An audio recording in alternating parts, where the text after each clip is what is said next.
దేవునికి మహిమ కలుగును గాక. ప్రభు పేరట మీ అందరికీ నా హృదయపూర్వకమైనటువంటి వందనాలు. మరొక పర్యాయం ప్రకటన గ్రంథ వర్తమానాలకు మిమ్మల్ని ప్రేమపూర్వకంగా ఆహ్వానిస్తూ ఉన్నాం. దేవుని వాక్యములో నుంచి ప్రకటన గ్రంథము 16వ అధ్యాయము 13వ వచనాన్ని మనం ఈ దినాన ధ్యానం చేద్దాం. చదువుతూ ఉన్నాను. మరియు ఆ ఘట సర్పము నోట నుండి, క్రూర మృగము నోట నుండి, అబద్ధ ప్రవక్త నోట నుండి కప్పల వంటి 3 అపవిత్రాత్మలు బయలు వెడలగా చూచి తిని. ప్రార్థన చేసుకుని దేవుని యొక్క వాక్యాన్ని ధ్యానించుకుందాం. ప్రేమ కలిగిన తండ్రి, మహిమ కలిగిన మా యేసు ప్రభువా, మీకు వందనాలు, స్తుతులు, స్తోత్రాలు. మా కోసము తండ్రి మీరు చేసిన శిలువ యాగమును తలపోసుకుంటూ ఈ భూమి మీద బ్రతుకు దినములన్నీ మీకు సాక్షిగా ఉండడానికి సహాయాన్ని దయచేయండి. సమస్తమును సృజించి ఈ భూమి మీద నాయన మిమ్మల్ని మహిమపరచడానికి మమ్మల్ని మీరు ఎన్నుకున్నందుకు మీకు వందనాలు. మీ బిడ్డలుగా, మీ వారసులుగా పరలోకపు రాజ్య పౌరసత్వం సంపాదించుకున్నటువంటి వారముగా నీ నామమును ఘనపరిచే కృపను మాకు అనుగ్రహించినందుకు మీకు వందనాలు. మీ రాకడను గురించి, అయా మీ ఆగమనము గురించి మీరు మాతో మాట్లాడుతూ ఉన్న ప్రతి మాటను బట్టి మీకు వందనాలు. వీక్షిస్తున్న బిడ్డలందరికీ వాక్యముగా అర్థం చేసుకోగలిగే శక్తిని దయచేయండి. మీ ఉద్దేశము, మీ చిత్తము, మీ ప్రణాళిక ఏమై ఉన్నదో తెలుసుకోగలిగేటువంటి జ్ఞానమును అనుగ్రహించండి. మీ నామమునకు మాత్రమే ఘనత, మహిమ, ప్రభావాలు కలిగించుకోమని మీ పాదములకు ధూళి లాంటి వాడను నన్ను జ్ఞాపకము చేసుకొనండి. తండ్రి, మీ మాటలు నా నోట ఉంచండి. ఆటంకము కలిగిస్తున్న ప్రతి సాతాను కార్యములను సమూల నాశనము చేసి మీ చిత్తమును మాకు తెలియచేయమని క్రీస్తు యేసు నామమును అడిగి వేడుకొని ప్రారంభించుకుంటున్నాము తండ్రి, ఆమేన్. యోహాను గారు పరలోకములో ప్రకటన గ్రంథము గురించి ఆయన చూస్తూ ఉన్నటువంటి దర్శనాలలో దరిదాపుగా 7వ సంవత్సరము శ్రమల కాలములో, 7 ముద్రల కాలములో చివరి సంవత్సరము అయినటువంటి 7వ సంవత్సరములో సుమారుగా 11-12 నెలల కాలములో ఆయన చూసినటువంటి దర్శనమును గురించి ఇక్కడ మనం చదువుకుంటూ ఉన్నాం. ఆయన చూసినటువంటి దర్శనములో మొదటిగా యూఫ్రటీస్ నది ఎండిపోయింది. ఎండిపోయినటువంటి ఆ నది ఆయన చూస్తూ ఉండగానే మరొక దర్శనాన్ని ఆయన చూశారు. ఏమిటి ఆ దర్శనం అనంటే, ఘటసర్పము, క్రూర మృగము, అబద్ధ ప్రవక్త, ఈ ముగ్గురు ఉన్నారు. ఈ ముగ్గురు నోట నుండి 3 కప్పల వంటి అపవిత్ర ఆత్మలు బయలుకు వెళ్ళినాయి అని చెప్పేసి అక్కడ వ్రాయబడి ఉన్నది. ఒకటి ఘటసర్పము. ఘటసర్పము అనగానే బైబిల్లో చెప్పబడినటువంటి మాటల ప్రకారము వీడు దేవుని చేత చేయబడి, దేవునికి వ్యతిరేకముగా మార్చబడి, దేవుని యొక్క చిత్తమును జరిగించకుండా వాడే ఒక సొంత ఆలోచన కలిగినటువంటి వాడై దేవునికి విరోధముగా మారిన తరువాత వాడికి ఉన్నటువంటి ప్రభావాన్ని బట్టి, బలమును బట్టి, వాడికి ఉన్నటువంటి శక్తిని బట్టి వాడు చేస్తున్నటువంటి కార్యములు దేవునికి వ్యతిరేకమైనటువంటివి గాను, వాడు అపవిత్రమైనటువంటి వాడుగాను మార్చబడ్డాడు. ఈ అపవిత్రమైనటువంటి లూసిఫర్ అని ఎవడినైతే మనం అనుకుంటూ ఉన్నామో వాడు ఆదాము కాలములో, ఆదాము గారు ఏదేను వనములో ఉన్నప్పుడు సర్పము ద్వారా ఆదామును పలకరించాడు. అక్కడ నుండి క్రైస్తవ సమాజంలో ప్రపంచానికి తెలియజేస్తూ ఉన్నటువంటి సాతానుడు గురించి చెప్పే ప్రతి చోట ఘట సర్పము అని కొన్నిసార్లు ప్రస్తావించడం జరిగింది. అయితే ఈ ఘట సర్పము ప్రకటన గ్రంథములో 12వ అధ్యాయంలో మనం చూడగలం. ఈ 12వ అధ్యాయంలో ఉన్నటువంటి ఘట సర్పము 3వ వచనంలో స్పష్టంగా మనం చూడవచ్చు. అంతట పరలోకమందు ఇంకొక సూచన కనబడెను. మరియు ఎర్రని ఘట సర్పము, దానికి 7 తలలను 10 కొమ్ములను ఉండెను, దాని తలల మీద 7 కిరీటములు ఉండెను అని వ్రాయబడి ఉన్నది. తర్వాత వచనం కూడా చూడండి.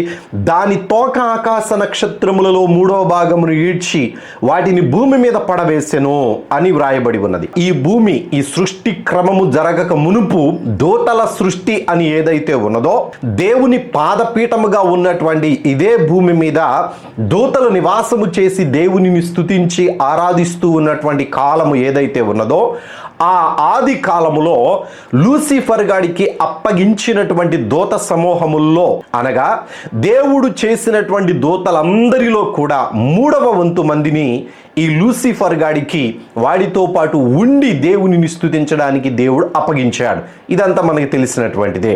అయితే ఈ లూసిఫర్ అనేటువంటి ఘటసర్పమైన వాడు దేవునికి వ్యతిరేకముగా పనిచేస్తూ దేవుని చిత్తమును జరిగించకుండా వీడికి ఇవ్వబడిన ఆకర్షించబడినటువంటి ఈ దూతలను వాడి వైపు ఆకర్షించుకున్నాడు. ఇక్కడ ఒక మాట జాగ్రత్తగా గమనించండి.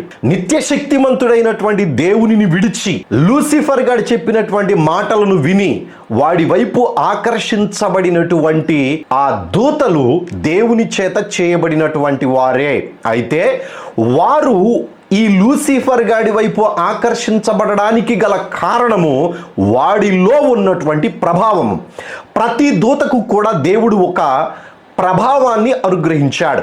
ఆ దూత దేవునికి మహిమకరముగా జీవించడానికి మాత్రమే ఉపయోగించవలసినటువంటి ఆ ప్రభావమును, ఆ శక్తిని, ఆ సొంత ఆలోచనను దేవునికి వ్యతిరేకముగా మార్చినందువలన ఆ లూసిఫర్ అనేటువంటి కెరూబు దేవునికి వ్యతిరేకముగాను ఈ 3వ వంతు మంది దూతలను వాడి వైపు ఆకర్షించుకున్నాడు. అయితే ఆకర్షించబడినటువంటి దూతలందరూ కూడా దేవునికి వ్యతిరేకముగా మారిన తరువాత దేవుని సింహాసనాన్ని అనగా ప్రభువైన యేసుక్రీస్తు సింహాసనాన్ని ఆశించడానికి వారు పరలోకమునకు వెళ్ళినప్పుడు అక్కడ నుంచి నెట్టివేయబడ్డారు. నెట్టివేయబడినటువంటి వారు 2 స్థలాలలో ఆగిపోయారు. ఒకటేమో వాయుమండలములో ఆగిపోయారు, రెండవదేమో పాతాళ బిళములో దేవుడు దాచి ఉంచాడు. ఈ ఇద్దరు కూడా 3వ వంతు మంది, వాడి తోకతో 3వ వంతు మందిని ఈడ్చి పడవేసినటువంటి వారిలో 2 భాగాలు చేయబడ్డారు. ఈ 2 భాగాలలో కూడా ఉన్నటువంటి వారందరూ కూడా దేవుని చేత చేయబడిన దూతలే కానీ దురాత్మలుగా మార్చబడ్డారు. వీడి యొక్క సొత్తుగా మార్చబడ్డారు. ఎవడైతే సాతాను యొక్క ప్రభావం క్రిందకు వెళతాడో పాపమును, దేవునికి వ్యతిరేకమైనటువంటి కార్యాలను, దేవునికి వ్యతిరేకమైనటువంటి ఆలోచనలను, దేవునిని అవమానపరిచేటువంటి క్రియలను చేసినటువంటి ప్రతి ఒక్కరూ కూడా దూతలే కానీ మనుషులే కానీ ఎవరైనా సరే దేవునికి వ్యతిరేకమైనటువంటి వారే, దురాత్మ చేత నడిపింపబడుతూ ఉన్నటువంటి వారే.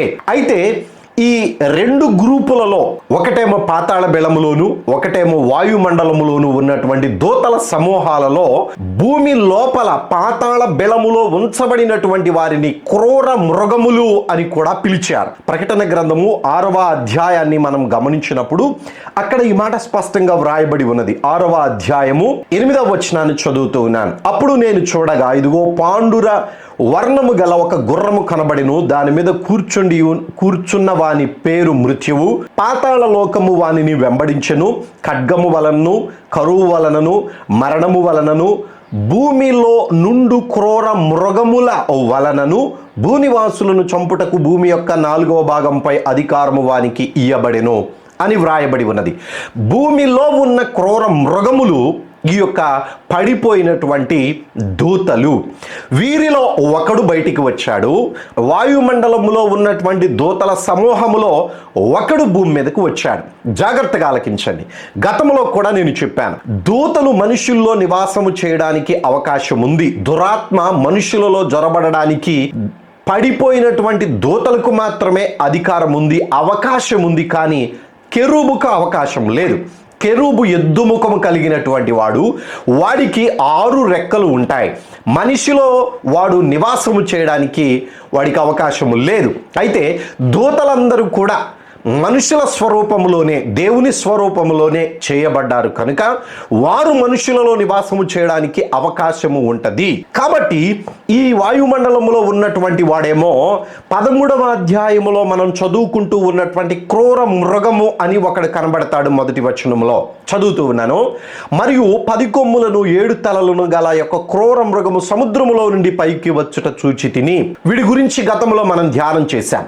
వీడిలో నివాసము చేస్తూ వెచ్చలవిడిగా వాడి యొక్క గర్వమును, అహంకారమును, వాడికి ఉన్నటువంటి ఆలోచనను జరిగించడానికి తారసపడినటువంటి వాడు ఒక మనిషి. ఆ మనిషి శరీరంలో ఈ వాయుమండలంలో ఉన్నటువంటి దురాత్మలలో ఒక దురాత్మ నేను అనుకుంటున్నాను.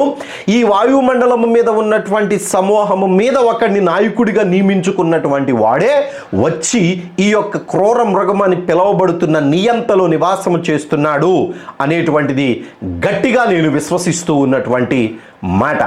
అయితే సహోదరులారా, ఈ దేవునికి తండ్రి, కుమార, పరిశుద్ధాత్మ అనే త్రిత్వమును ఏ రీతిగా ఏకత్వములో మనం చూస్తామో అదే రీతిగా లూసిఫర్ అనేటువంటి వాడు కూడా వాయుమండలములో ఉన్నటువంటి వాడిని ఒకడిని, పాతాళములో ఉన్నటువంటి వాడిని ఒకడిని, వాడికి దుష్టత్వముగా వాడు ఏర్పరచుకున్నాడు. అయితే వాయుమండలంలో ఉన్నటువంటి వాడు మనుషులలో నుంచి వచ్చినటువంటి నియంతలో నివాసము చేస్తూ ఉన్నాడు. వీడికి కూడా యోహాను గారు చూస్తూ ఉన్న దర్శనంలో క్రూర మృగముగా కనబడుతూ ఉన్నాడు.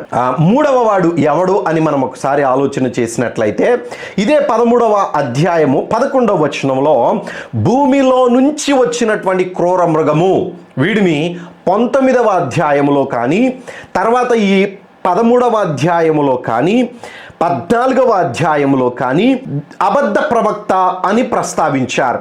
ఈ అబద్ధ ప్రవక్త అనేటువంటి వాడు ఎవడు?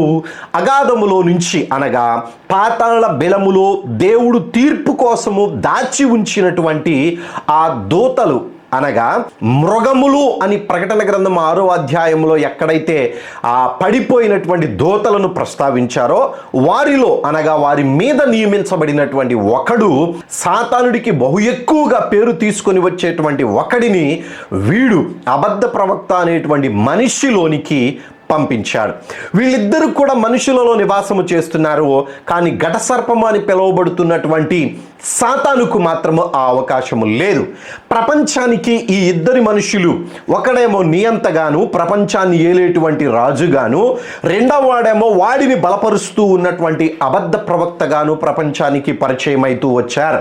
అయితే యోహాను గారు చూస్తూ ఉన్నటువంటి ఈ దర్శనములో 3 అపవిత్రాత్మలు, 3 కప్పల వంటి అపవిత్రాత్మలు వీరి ముగ్గురు నోట నుంచి వచ్చినాయి.